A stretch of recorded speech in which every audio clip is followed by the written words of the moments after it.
Hello guys, this is video number 5. स्वागत आपलं आपल्या ह्या व्हिडिओमध्ये.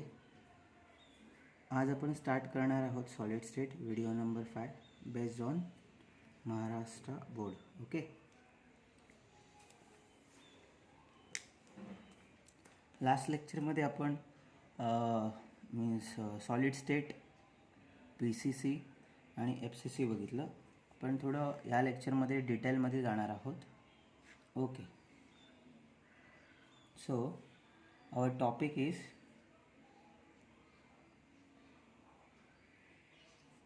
contribution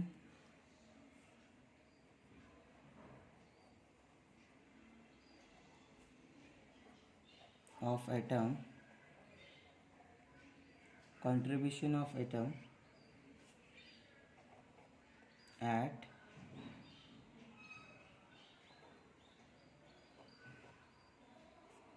various atom in a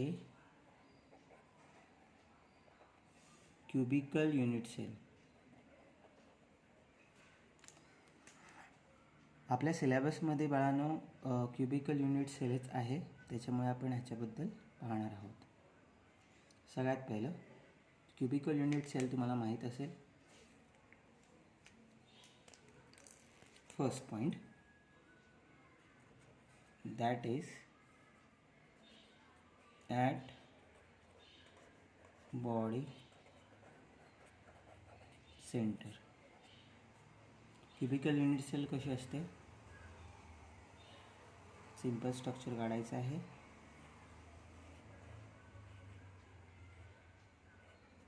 this is the cubical unit cell. Actual practice हे कसं असेल? 3D मध्ये आपण पाहिलं तर हे 4 बॉल ठेवलेले आहेत. त्याच्यावरती बरोबर 4 बॉल आपण इकडे ठेवणार आहोत. ओके, समजून घ्या. जे स्ट्रक्चर मिळेल म्हणजे एका प्लेनमध्ये 4 आणि त्याच्यावरती 4. ओके, सेम हे जे स्ट्रक्चर आहे ते सेम आहे. ठीक आहे, म्हणजे आता तुम्ही समजू शकता की 1 2 3 4 5 6 7 8. ओके, तर आता हे जे 4 बॉल आहेत 1 2 3 4 आणि हे 1 2 3 4 हे ॲज इट इज इथे आहेत. आता ॲक्च्युअल प्रॅक्टिस इकडे ते कॉन्टॅक्टमध्ये नाही आहेत. इकडे ते कॉन्टॅक्टमध्ये आपण शो करू शकत नाही. But actual practice they are in contact with each other. इथे आपल्याला कळतं आहे ना. समजा हे खालचे 4 बॉल असेल आणि हे वरचे 4 बॉल असतील, तर हे खालचे 4 एकमेकांच्या कॉन्टॅक्टमध्ये आहेत. पण इकडे आपण शो नाही करू शकत. सगळ्यात पहिलं आपण बघणार आहोत at body center. Okay, contribution of atom in various atom in cubical unit cell. म्हणजे याचा अर्थ काय बघा. समजा तुमचा ॲटम जो आहे तो सेंटरमध्ये असेल. ॲटम सेंटरमध्ये आहे. ओके, ॲटम सेंटरमध्ये असेल म्हणजे तुम्ही ज्या रूममध्ये आता बसलेले आहात तो रूम जो आहे तो काय आहे? क्यूब आहे, क्यूब टाईप आहे. बरोबर, म्हणजेच left hand side, right hand side, up down आणि तुमच्या समोर आणि तुमच्या पाठीमागे असे 6 फेसेस आहेत. आणि तुम्ही कुठे मधोमध समजा बसलेले असाल तर ह्याचं कॉन्ट्रीब्युशन काय आहे? हा पूर्णपणे 100%, हा पूर्णपणे 100% क्यूबमध्ये आहे ना. 100% म्हणजे ॲटम समजा बॉडीच्या सेंटरमध्ये असेल तर त्याचं पर्सेंटेज किती असतं आहे? 100% आतमध्ये असेल. आणि 100%ला आपण काय कन्सिडर करतो? 100% that is nothing but what? 1. 100%ला आपण 1 कन्सिडर केलं. 100%ला आपण 1 कन्सिडर केलं. ठीक आहे, मग नेहमी लक्षात ठेवायचं, if your atom as present at the center then त्याला आपण किती कन्सिडर करणार आहोत? 1. Okay, if your atom present at the center त्याला आपण कन्सिडर करणार आहोत 1. Next that is B, at face center. At face center पुन्हा आपल्याला स्ट्रक्चर काढायचं आहे ॲट फेस सेंटरमध्ये. So this is my cubical unit cell. Okay, समजा हे ॲटम्स आहेत, right. This is my cubical item sale. Atom at face centre. If you atom present at the face centre. Face centre म्हणजे काय? Face centre means this is the face centre.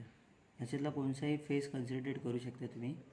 इकडे total face किती आहेत? 6. कोणकोणते? तुमच्या समोरचा, तुम्ही जिथे बसलेला आहात, ठीक आहे, समोरचा, त्याच्यानंतर पाठीमागे, ठीक आहे, म्हणजे भिंती, 4 भिंती, आणि वरती फर्श, वरती जे आहे ते, आणि खालती फर्श, ठीक आहे. म्हणजे कळेल ना तुम्हाला. म्हणजे आपण ज्या रूममध्ये बसलेलो आहोत तिथे 6 फेस आहेत, ठीक आहे, 4 भिंती वरती आणि खालती, म्हणून फेस किती आहेत? 6. आता तुमचा item present at the face center असेल, म्हणजे एखादी आपण भिंत घेऊया. आता एका भिंतीपासून किती रूम बनू शकतात? 2. ओके, एका भिंतीपासून किती रूम प्रोड्यूस होऊ शकतात? तर 2 रूम. मग तुमचा atom present at the face center असेल. ॲटम कुठे असेल? फेसच्या सेंटरमध्ये असेल. तर त्याचं कॉन्ट्रीब्युशन किती असेल? तर आता एका रूममधून, एका भिंतीपासून, म्हणजे कोणतीही भिंत घ्या आणि त्याचं सेंटर, त्या सेंटरला हा ॲटम प्रेझेंट आहे, बरोबर. आता दुसरी गोष्ट तुम्हाला लक्षात ठेवायची आहे की ह्याचं कॉन्ट्रीब्युशन किती आहे, की एका भिंतीपासून 2 रूम तयार होतात, बरोबर, म्हणजे 2 क्यूब इनडायरेक्टली. मग जी भिंत तुम्ही कन्सिडर करणार आहात त्या भिंतीच्या सेंटर, ओके, कोणतीही भिंत तुम्ही कन्सिडर करा, त्याच्या सेंटर जो आहे, त्याचा सेंटर तो 2 रूममध्ये डिस्ट्रीब्यूट होईल, बरोबर. आणि त्याच्यामुळे हा जो पॉईंट आहे ह्याचं कॉन्ट्रीब्युशन एका रूममध्ये 50% आणि दुसऱ्या रूममध्ये 50% असेल, ठीक आहे. म्हणजे atom present at the center समजा असेल तर त्याचं पर्सेंटेज आपण किती घेतो? 50%. ओके, कारण हा 2 मध्ये डिस्ट्रीब्यूट झालेला आहे. म्हणजे एक असेल तर 100%, आणि समजा तीच गोष्ट समजा 2 मध्ये डिस्ट्रीब्यूट झालेली असेल, म्हणजे तुम्हाला काय करायचं आहे, हे समजा 100% आहे, तर याचा हाफ काय असेल? 50%, 50%. आता समजा 100%ला आपण 1 कन्सिडर करतो आहे, तर 50%ला आपण किती कन्सिडर करणार? हाफ. म्हणजे if your atom present at the center, body center, then it is considered as 100%. when your atom is present at the face center, मग त्याचा पण कॉन्ट्रीब्युशन किती घेणार आहोत? हाफ. कारण तो ॲटम 2 ॲटम स्पेरिकल असतो ना, आणि तो 2 ह्याच्यामध्ये डिस्ट्रीब्यूट होतो आहे, ठीक आहे ना, विभागला जातो आहे, आणि त्याच्यामुळे ह्याला आपण हाफ पर्सेंटेज 50% घेणार आहोत, मीन्स 1/2. कारण 100ला आपण किती कन्सिडर केलं? 1. Okay. Next thing that is very important, at edge center. At edge center. आता एज म्हणजे तुम्हाला माहितीच असेल, आपण पुन्हा एकदा स्ट्रक्चर काढूया, जास्त क्लिअर होईल.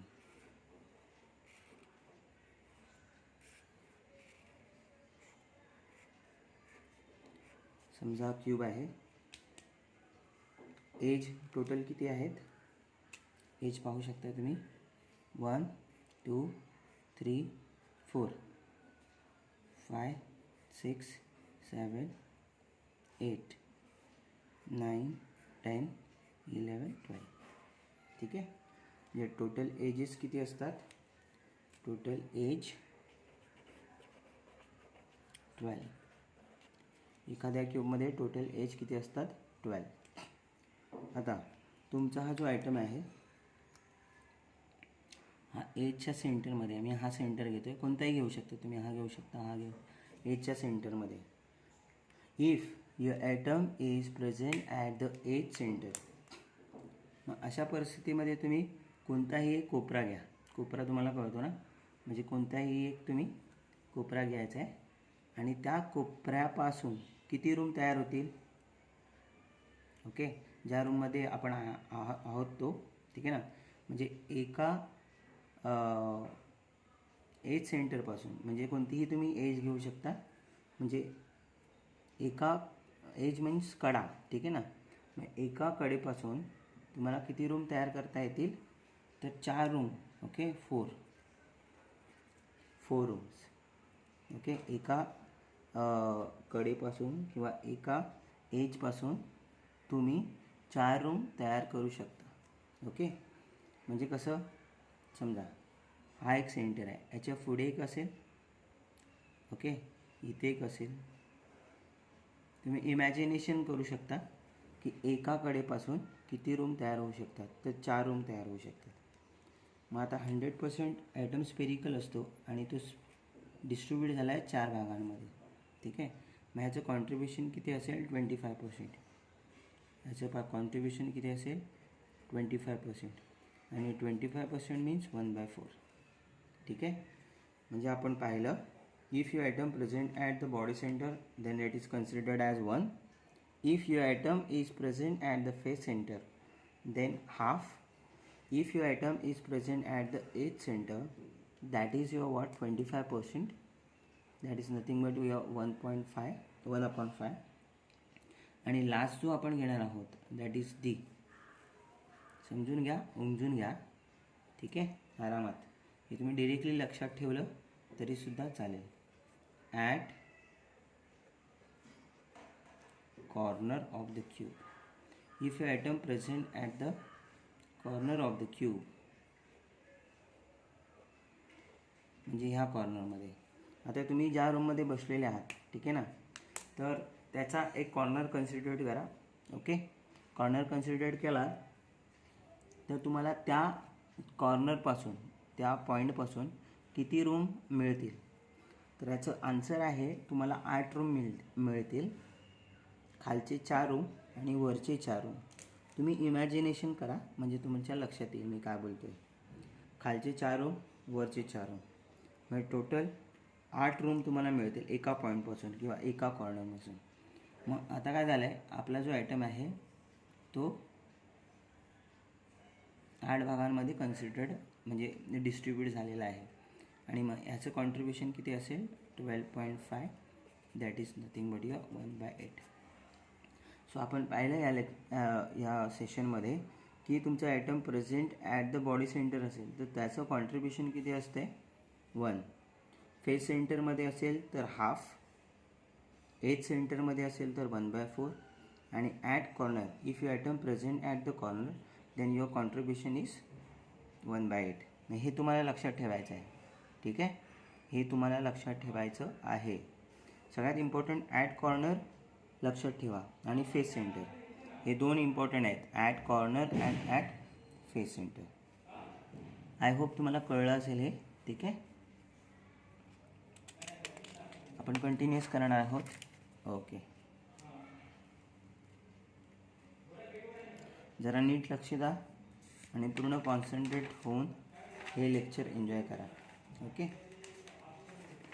आता लास्ट लेक्चरमध्ये तुम्हाला मी टोटल टाइप्स ऑफ युनिट्स हे सांगितलेले, सिम्पल क्युबिक, BCC, FCC, ठीक आहे ना, आणि end centre, okay.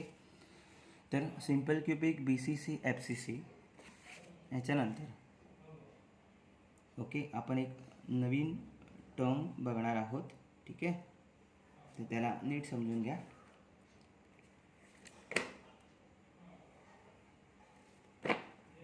Okay, packing fraction in 3D. हा तुम्हाला 3 मार्क्सला क्वेश्चन येईल. किती मार्क्सला, 3 मार्क्सला क्वेश्चन येईल. ओके, हे थोडं डिफिकल्ट आहे, तर समजून घेण्याचा प्रयत्न करावा. ठीक आहे. आपली नेक्स्ट हेडिंग जी आहे ती आहे पॅकिंग फ्रॅक्शन इन 3D. मी नेक्स्ट लेक्चरमध्ये ते means types of A B B B ते सगळं घेणार आहे. तुम्ही काहीच काळजी करू नका. सगळा टॉपिक जो आहे, सगळा चॅप्टर जो आहे तो आपण करणार आहोत. So don't worry. ओके, हा एक इम्पॉर्टंट पॉईंट आहे, packing fraction in 3D. Okay, packing fraction in 3D. What is mean by packing fraction in 3D? So it tells about what fraction means percentage, पण तुम्ही लक्षात ठेवू शकता. what fraction of total volume is covered by atoms. Definition important नाही आहे. Okay, याचा एक formula असतो, तो तुम्हाला लक्षात ठेवायचा आहे. मी PF लिहीन. PF मीन्स पॅकिंग फ्रॅक्शन, लक्षात ठेवा. ठीक आहे. याचा फॉर्म्युला आहे वॉल्यूम ऑक्युपाइड, ACCU आहे, occupied by all atoms in 1 unit cell. Volume occupied by all atoms in 1 unit cell upon volume of 1 unit cell. त्याच्यानंतर तुम्हाला हे काय लक्षात ठेवायचं नाही, मी सांगेन तेच करायचं आहे. मी थोडा बेसिकमध्ये जास्त जातो आहे. Okay, if all items are identical.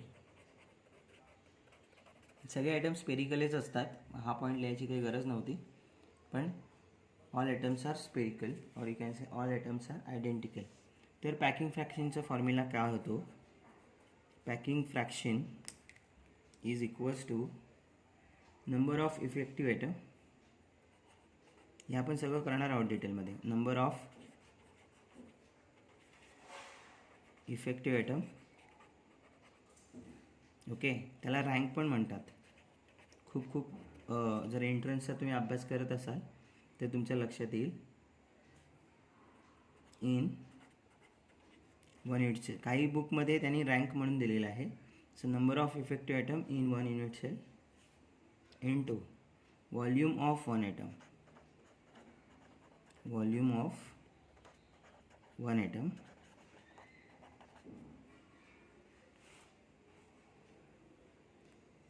upon volume of unit cell.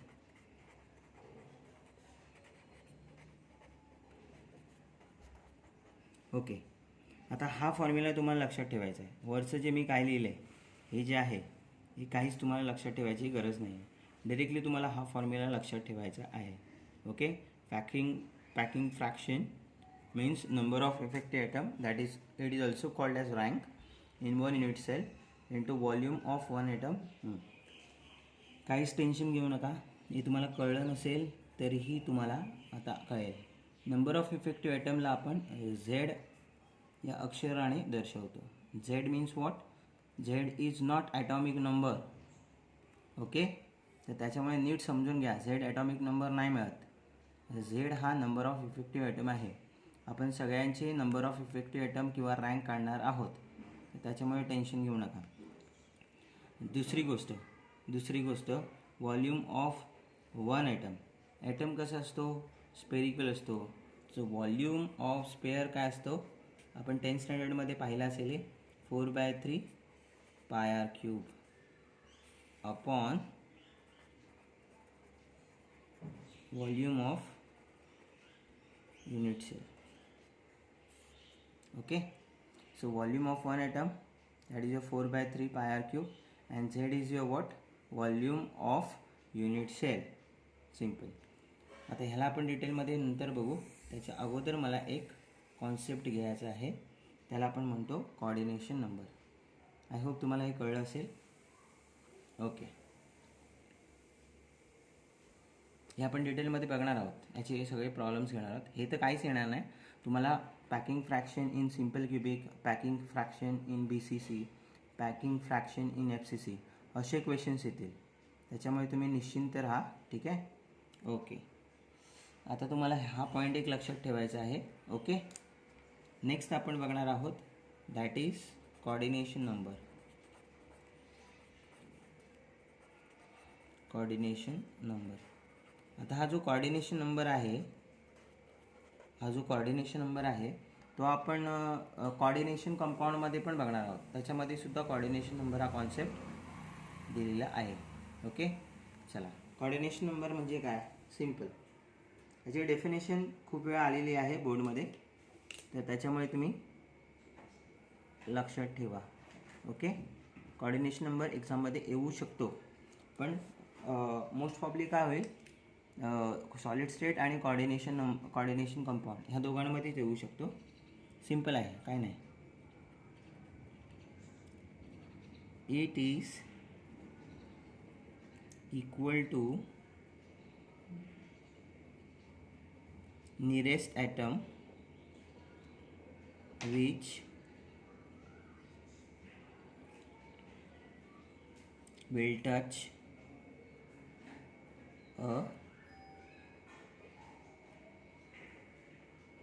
particular atom. Simple आहे. It is equal to nearest atom. म्हणजे याचा अर्थ काय बघा. सिम्पल. मी तुम्हाला काही एक्झाम्पल्स देतो. समजा मी हे ॲटम्स कन्सिडर्ड केले, समजा मी ह्याला कन्सिडर केलं, तर ह्याला किती अटॅच आहेत? हा 1 आणि हा 2. मग ह्याचा कोऑर्डिनेशन नंबर किती होईल? ह्याचा कोऑर्डिनेशन नंबर होईल 2. सिम्पल. म्हणजे एखाद्या ॲटमला किती ॲटम्स अटॅच आहेत त्यालाच आपण कोऑर्डिनेशन नंबर म्हणतो. समजा मी कन्सिडर केलं हे असं स्ट्रक्चर आहे, बरोबर. आता मला ह्याचा कोऑर्डिनेशन नंबर किती आहे? ह्याचा कोऑर्डिनेशन नंबर किती असेल? किती ॲटम अटॅच आहेत? 4 आहेत. मग ह्याचा कोऑर्डिनेशन नंबर किती असेल? 4. असं नाही की ह्याचा पण कोऑर्डिनेशन नंबर 4 असेल, कारण हे स्ट्रक्चर असेल. तुम्ही सध्या हेच लक्षात ठेवा. ओके, कोऑर्डिनेशन नंबर, ह्याचा कोऑर्डिनेशन नंबर पण 2 असेल असं. सो कोऑर्डिनेशन नंबर तुम्हाला कळलं असेल, आय थिंक सो. ओके,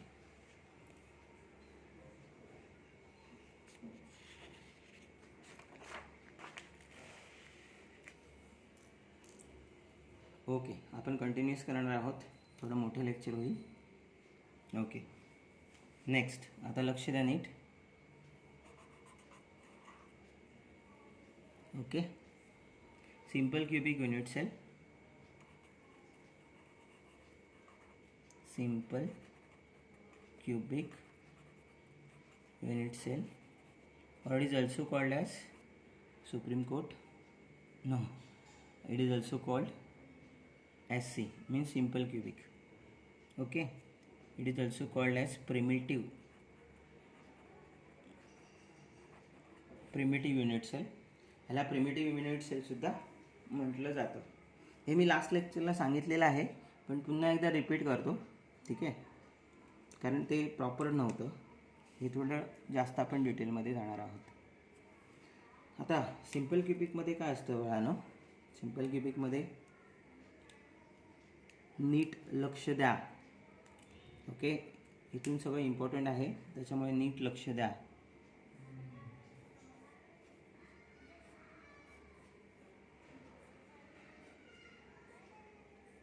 हा सिम्पल क्युबिक आहे. हे सिम्पल क्युबिक स्ट्रक्चर आहे. सिम्पल क्युबिक स्ट्रक्चरमध्ये पहिला पॉईंट काय तुम्हाला लक्षात ठेवायचा आहे? All atoms are present at corner of the cube. All atoms are present at corner of the cube. That is your what simple cubic. But actual practice हे वालं जे स्ट्रक्चर आहे, ओके, हे वालं जे स्ट्रक्चर आहे ते कसं असेल, 3D मध्ये आपण विचार करतो आहे ना, 3D मध्ये विचार करतो आहे. तर मी ऑलरेडी सांगितलेलं आहे, हे 4 बॉल आपण ठेवले, ठीक आहे, जमिनीवरती, आणि दुसरे 4 बॉल जे आहेत हे ह्याच्यावरती ठेवले. ते जे स्ट्रक्चर मिळेल त्याला आपण काय म्हणू, simple cubic. So actual practice इथे तुम्ही जर बघितलं, so they are not in contact, right, they are not in contact. But actual practice ते कशी असतील, अशी असतील. इकडे पाठीमागे पण तुम्ही ड्रॉइंग म्हणजे चांगली नाही मिळत, ओके, असं. आणि त्याच्यावरती हे आहेत, हे पण ह्याला टच असतील याच्याबरोबर, ठीक आहे, okay. Okay, so actual practice they are in contact with each other, हे लक्षात ठेवायचं आहे. They are in contact with each other. मी थोडं पुन्हा सांगतो, कारण मला एक कॉन्सेप्ट क्लिअर करायचा आहे. हे असे स्ट्रक्चर्स आहेत. हे जे आहे, हा एक आर आणि हा एक आर, म्हणजे 2 आर आहेत, ओके, आर आणि आर, ठीक आहे.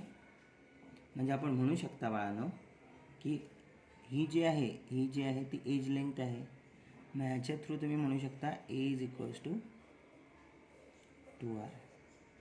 सिम्पल क्युबिकमध्ये एज किती असते, तर 2r, ओके. ए काय आहे, edge length of cube.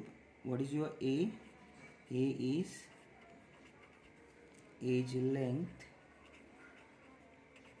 Of cube. समजून घ्या, ठीक आहे.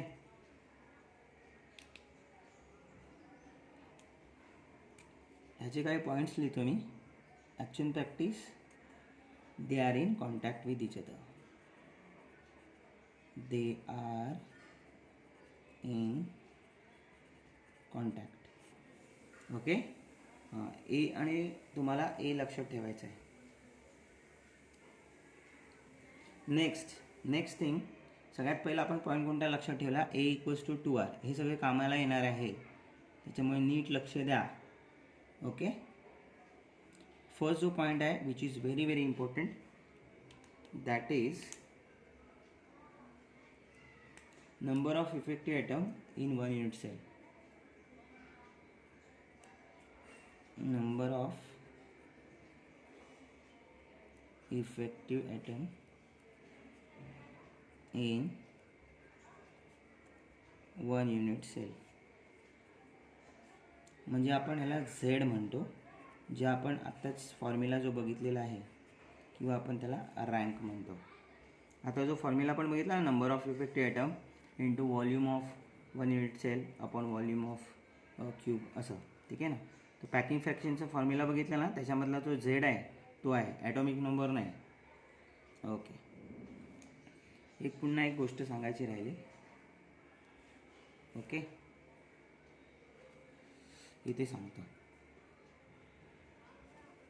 इट्स ओके, नो प्रॉब्लेम, खालती सांगतो, जरा नीट लक्ष द्या, हे इम्पॉर्टंट आहे, ओके. झेड, पहिला आपण झेड काढूया. इथे झेड किती असेल, आता बघा, in simple cubic structure all atoms are present at the corner of the cube. Total corner किती आहेत, इकडे बघू शकता, जे टोटल कॉर्नर किती आहेत, 8, ओके. आणि आत्ताच आपण बघितलं contribution of atom at corner किती असते, 8 ॲटम झाले, 8 कॉर्नर झाले, आणि त्याचं कॉन्ट्रीब्युशन असते 1/8. आताच बघितलं ना आपण थोड्या वेळापूर्वी, ओके. मला दाखवतो वाटलंच पुन्हा,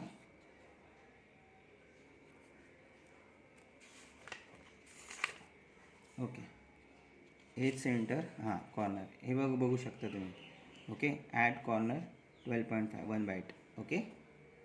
आय होप तुम्हाला कळलं असेल, ओके. तर कळलं तुम्हाला, झेड इज वॉट, 8 कॉर्नर्स, आणि त्यांचं कॉन्ट्रीब्युशन आहे 1/8, म्हणजे 1. मग आता सिम्पल क्युबिकमध्ये नंबर ऑफ इफेक्टिव्ह ॲटम्स किंवा रँक किती असतो? 1 असतो. ओके. दुसरी गोष्ट जी आहे ती आहे कोऑर्डिनेशन नंबर. म्हणजे आपल्याला बघायचं आहे की सिम्पल क्युबिक स्ट्रक्चरमध्ये कोऑर्डिनेशन नंबर किती असतो. समजा मी हा एक ॲटम कन्सिडर केला.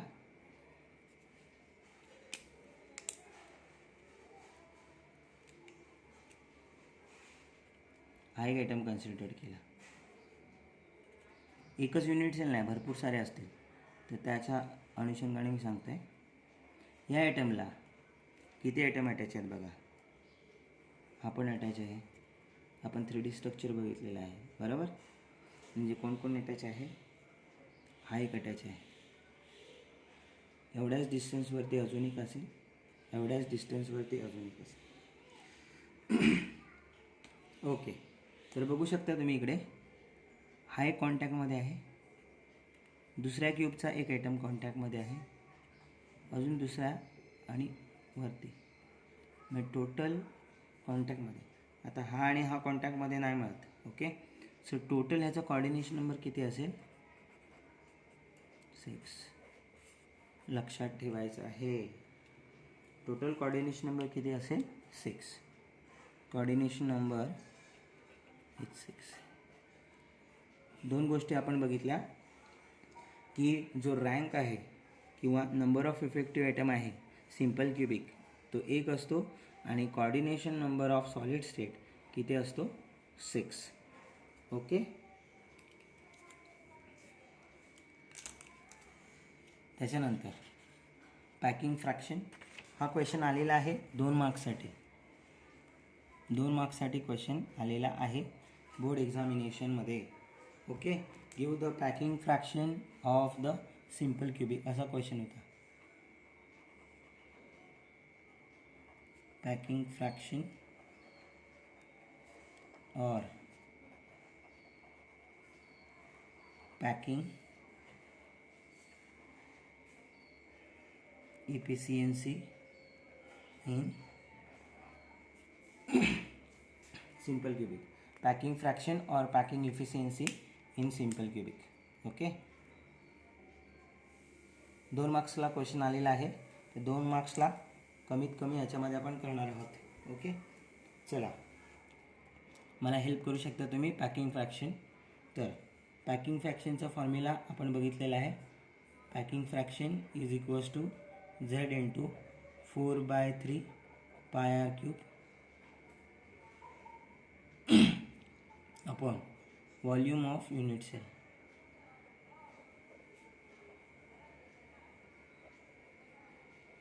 तो जो पॅकिंग फ्रॅक्शनचा फॉर्म्युला होता ना, तो पूर्ण लिहा तुम्ही. Number of effective atoms into number of 1 unit cell upon volume of unit cell. Okay. काय फॉर्म्युला होता सांगा भाऊ? आपला formula number of effective atom in 1 unit cell, number of effective atom in 1 unit cell into volume of 1 atom. Number of effective atom म्हणजे हे काय? Number of effective atom. Z काय? Number of effective atom. आणि हे काय? Volume of 1 atom. Okay. आणि volume of unit cell. Okay. त्यानंतर आपला फॉर्म्युला काय बनवला? Z 4/3 pi r cube volume of unit cell. आपण बघा बाळांनो, Z आपण ऑलरेडी काढलेला आहे. Z means number of effective atom in simple cubic, तो असतो 1. आत्ताच आपण केला आहे ना. Okay. 4/3 pi r cube as it is, 4/3 pi r cube as it is upon volume of unit cell. Volume of unit cell, volume कसं असतो? Volume असतो spherical in nature. So volume of sphere that is your what? A cube.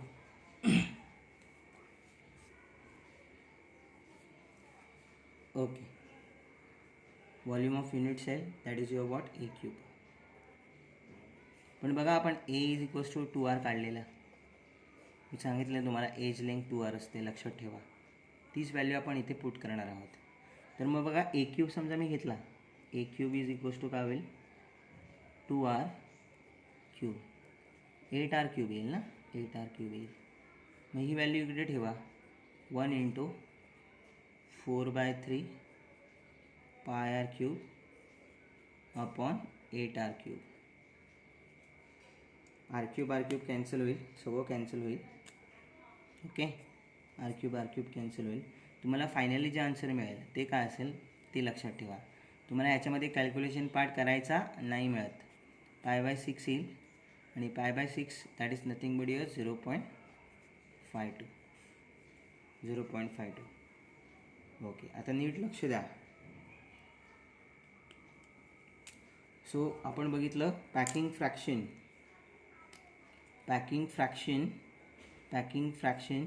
Is 0.52. आता packing इफिशियन्सीला काय करतात, packing efficiency सुद्धा question येऊ शकतो. मग ह्याला 100ने मल्टिप्लाय करायचं असतं त्याच्यामध्ये, तर हे 52% असतं. मग अनऑक्युपाइड स्पेस वॉइड किती असेल 48%. म्हणजे आपण ह्याला 100% समजा कन्सिडर केलं, आपला आन्सर किती आला 52. तर 100 - 52 करायचं आहे, दॅट इज युअर 48. हा तुमचा 2 मार्क्सचा क्वेश्चन झालेला आहे. ओके, तर आपण ह्याच्यामध्ये आपण काय बघितलेलं आहे, तर packing fraction in simple cubic structure. So packing फ्रॅक्शनमध्ये सगळ्यात पहिलं तुम्हाला लक्षात ठेवायचं आहे Z means number of effective atom और यू कॅन से रँक. तो किती असतो 1. दुसरी गोष्ट व्हॉल्यूम ऑफ ॲटम किती असतो आहे 4/3 πr cube. Volume of unit cell A cube that is nothing but your what. आता बघा एची व्हॅल्यू आपण काढली आहे 2R. ओके, थोडंसं पाठी करून बघू शकता. एची व्हॅल्यू आपण काढलेली आहे 2R. मग 2R A is equals to 2R, तर ए क्यूब काय होईल तर 8R क्यूब. मग त्याला कॅन्सल आउट करायचं. ह्याचं काय जास्त डिटेलमध्ये कॅल्क्युलेशन करू नका, इथे काय डिटेलमध्ये कॅल्क्युलेशन करू नका. तुम्ही डिरेक्टली 0.52 लिहिलं तरी तुम्हाला येईल, ते इझी आहे. तुम्हाला याच्यावरती क्वेश्चन्स एक्सपेक्टेड काय आहेत ते मी सांगतो. पहिला question, number of effective atom simple क्युबिकमध्ये किती असतात, तर त्याचा आन्सर आहे 1. नंबर ऑफ इफेक्टिव्ह ॲटम और यू कॅन से रँक, तर 1 असतो.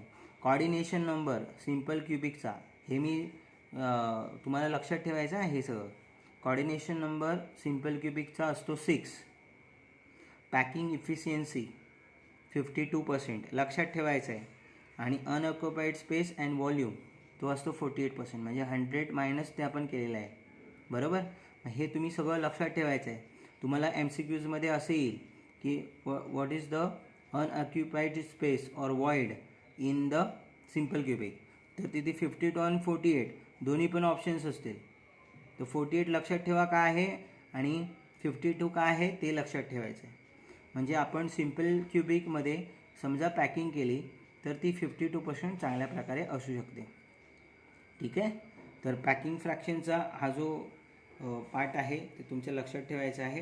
हा मला वाटतं 2018ला क्वेश्चन आलेला आहे, की द पॅकिंग इफिशियन्सी और packing fraction of simple cubic structure. Okay, I hope तुम्हाला कळलं असेल. नेक्स्ट लेक्चरमध्ये आपण करणार आहोत BCC आणि FCCचे सुद्धा पॅकिंग फ्रॅक्शन. हा टॉपिक पूर्णपणे सगळं मी आपल्या बोर्डमध्ये जेवढं आहे तेवढं सगळं मी शिकवणार आहे. त्याच्याबद्दल तुम्ही निश्चिंत राहा.